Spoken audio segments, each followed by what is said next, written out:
Čau! Šodienas stāsts būs par Nokia Lumia 710. Neparādīja telefonu.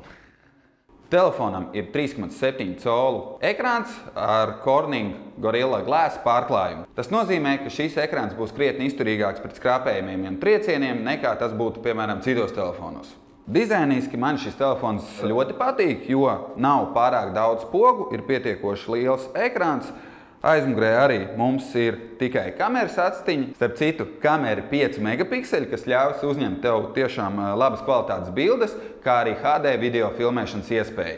Viņš ir ar Windows Phone operētāja sistēmas 7.5 versiju. Un kas tad ir tā Windows Phone operētāja sistēma?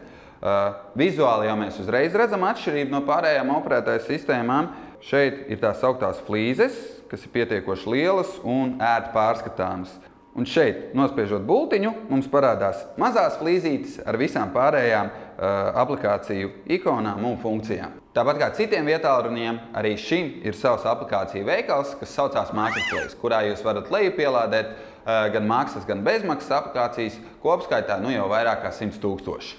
Jau sākotnēji telefonā ir pieejams Microsoft Office mobilā versija, kas šajā telefonā ir tiešām ļoti ērta. Tāpēc, ja tev ir svarīgi darbs ar Word, Excel vai PowerPoint dokumentiem, tad šī ierīce tiešām attaisnos tavas cerības, jo strādāt ar tieši šiem dokumentiem uz šīs ierīces būs tiešām ļoti ērti. Un, protams, kā jau visos Nokia vietālruņos, arī šajā ir pieejama Nokijas navigācija.